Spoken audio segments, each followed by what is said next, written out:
If your house was built in the 1980s or 90s, you likely have no shutoff valves for your faucets. These are the supply lines for the faucet I recently replaced, and I'm going to show you how to add shutoff valves so you don't have to shut off the water to your whole house for the entire project. In this video, I'm going to show you how to cut the pipe, prep the pipe, and install a SharkBite push-to-connect shutoff valve without having to need any special tools or skills. The SharkBite Max fitting grips to the pipe using stainless steel teeth and seals to the pipe using a rubber O-ring. If your pipes come out of the wall, then you're going to use the angle shutoff valve like I'm using in this project. If your pipes come up from the floor, then you're going to use the straight shutoff valve like I had to do in our powder room. Now before we start, we need to shut off water to the house or the lines that we're working on. In our home, I turn off these valves that supply the bathroom that I was working in. In your home, you might have to shut off the water at the main shutoff valve where the water comes into your house. Then, go ahead and open the faucets and the tub or shower faucet in the room that you're working in. Then go down to the lowest spot for those supply lines and open the faucets there. What this does is it allows the water to drain out of all of those lines so that when you cut into the line, water doesn't spray everywhere. After the water has drained from all of the lines, detach the faucet supply lines from the existing faucet. Now mine were this somewhat flexible copper that was really common when the house was built, but you might have the newer braided stainless steel supply lines that are used today. Now don't be surprised if some water drips out, because it's really hard to drain all the water out of these supply lines. So have a dish or a rag underneath to catch that water. Now there are a couple of options for cutting the existing connector off of the pipe. Your supply lines are likely 1/2-inch copper supply lines like mine were. My preference is to use a pipe cutter. This pipe cutter clips onto the pipe and then you rotate it in the direction indicated. And after a few rotations, it cuts through the pipe cleanly. Snap the pipe cutter onto the pipe. Then what you can do is you can start rotating the pipe cutter, and it usually takes about 5 to 7 full rotations around, I've found, with a 1/2-inch copper pipe until it cuts through.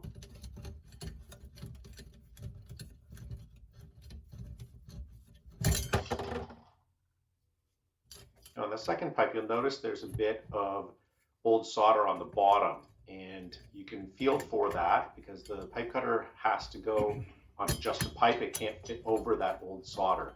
So clip it on and then rotate it again until it cuts through this pipe.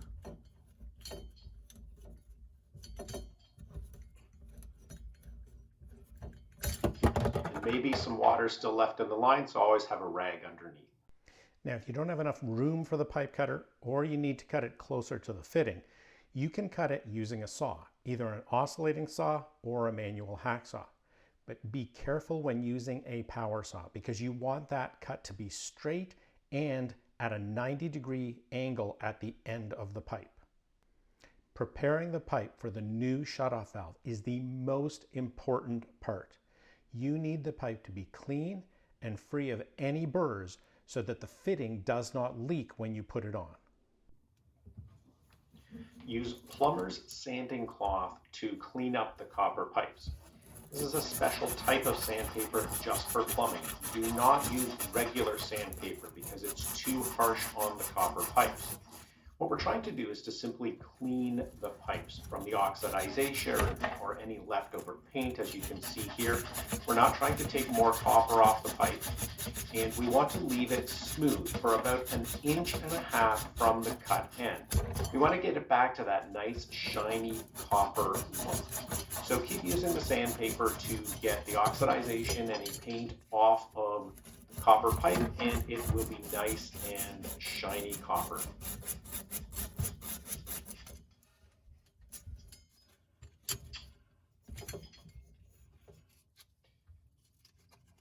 Also use the plumber's sanding cloth to clean up the cut end of the pipe. Depending on how you cut it, it could be rougher or not, but you want to make sure it's nice and smooth all the way around. Get rid of any burrs or any sharp edges because we don't want that to damage the fitting. Go ahead and check to make sure that it's smooth for the end and 1.5 inches. Then use the plumber's sanding cloth to clean up the other pipe as well.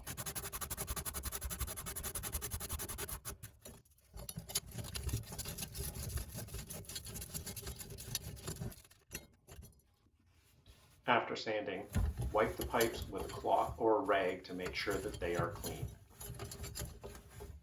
Use needle nose pliers to deburr the inside of the pipe. Rotate the pliers inside the pipe to smooth out any rough parts inside the pipe.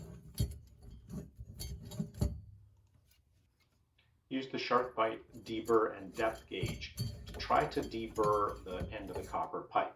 Ideally, you would be able to rotate it all the way around, but when the pipes are close, you're not going to be able to do that. So go back to using the plumber's sanding cloth and make sure the ends of those copper pipes are very clean and smooth. No burrs on them that will damage the fittings.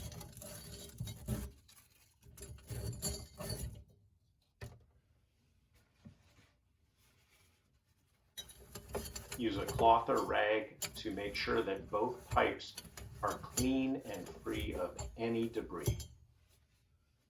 The deburr and depth gauge tool to mark the depth where the fitting is going to have to be pushed on. Mark it with a Sharpie so that it is marked on each of the copper pipes so you know how far you have to push the fitting on.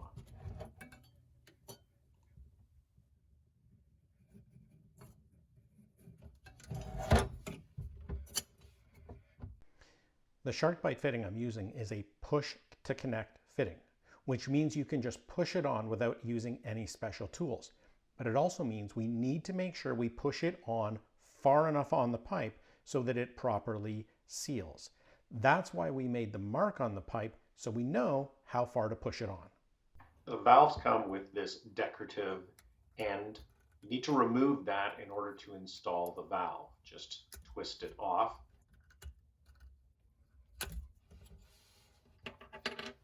Also remove the 3/8 inch nut and compression fitting. Holding the pipe with one hand, take the valve in the open position and slide it onto the pipe. You need to push the fitting onto the pipe so that it reaches the mark that we made for the fitting. The SharkBite Max fittings that I'm using here are easier to slide onto the pipe than the original SharkBite fittings, but it still may take some effort. If there's not a lot of pipe to hold onto with your hand, then use a pair of channel lock pliers to hold the pipe beyond the mark that you made earlier, and then hold the pipe and push the fitting on until it reaches that mark.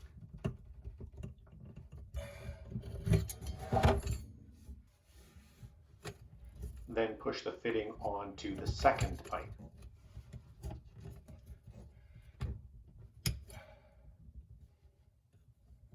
Now close each of the valves so that water does not come out when you turn the water to the house back on. Check that both valves are closed. Once both valves are installed and turned off, then you can turn the water back on to the house. Check for any leaks. If you do see a leak, shut the water off, drain the pipes, and fix the leak.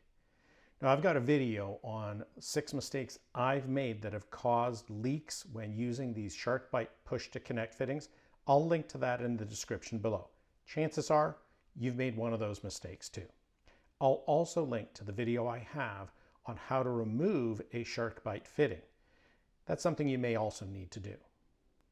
When the valves are installed and there are no leaks, then everyone else can use water in the house and you can proceed with the rest of your project. If your home didn't come with shutoff valves for the faucets, now you know how to install these SharkBite Max push to connect shutoff valves. This is a simple DIY project that doesn't need any special tools or skills. I'll link to the SharkBite Max shutoff valves, the deburr and depth gauge tool, and some of the other tools I used in the description down below. If you found this video helpful, please like the video and consider subscribing to the channel where I share videos on tools, projects, and products that help us upgrade our homes. If you're tackling plumbing projects in your home, here are some other videos I think you'll also find helpful.